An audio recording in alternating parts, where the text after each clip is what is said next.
so we just finished talking about mood in the last video, which is the second filter of the subconscious mind. Now we're moving on to the third filter of the subconscious mind, which is language.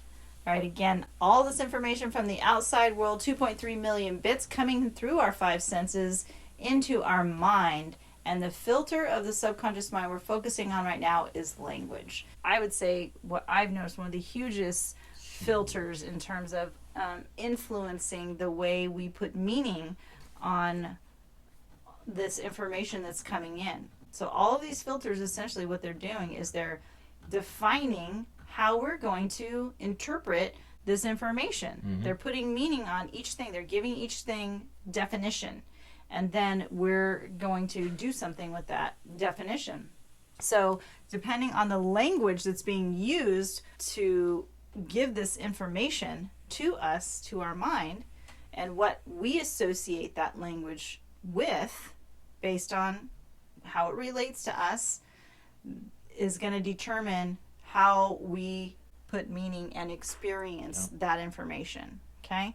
So here's a really fun exercise. I love this exercise. So simple. It's one of our techniques that we use in our sessions. We call this reframing 2.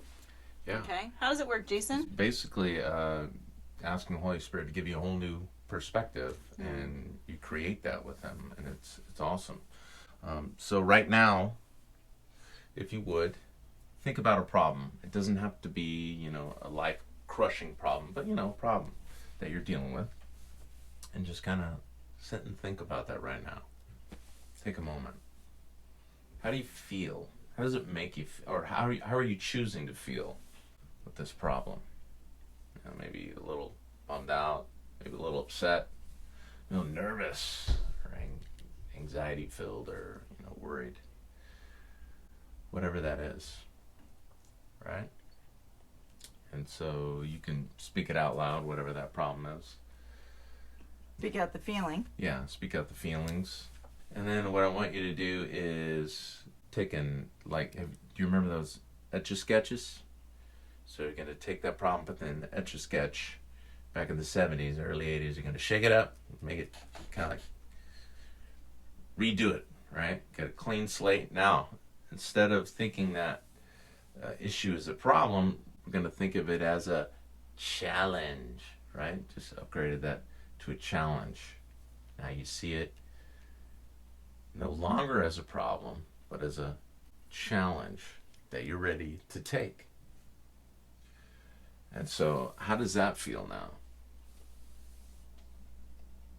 And speak those feelings out. Maybe you're encouraged, or maybe you feel better, or maybe you feel hopeful, whatever the case is. Now it's a challenge. And so now take the Etch-a-Sketch again, and take that challenge and shake it up. You got another clean slate. And now we're going to take a look at it as opportunity. Because we're growing, right? Holy Spirit's having us grow through these different stages from glory to glory, becoming more like Christ. So we're not going to just settle that this issue in our life is a problem that God can't figure out, that you can't figure out with the power of the Holy Spirit. No. It's become a challenge, and now it's an opportunity to grow. Now, how does that feel? Speak that out. Are you enthusiastic? Are you happy? You feeling joy? Feeling even more hopeful? That's where we want to be. We want to see these tough situations, these issues, if you would, these problems go from problemo to a challenge to now an opportunity. Because God's with you during the whole circumstance. He knows exactly what's going on. And He sees it as an opportunity for you to grow, to become more like Christ and have your Jesus-centric mind.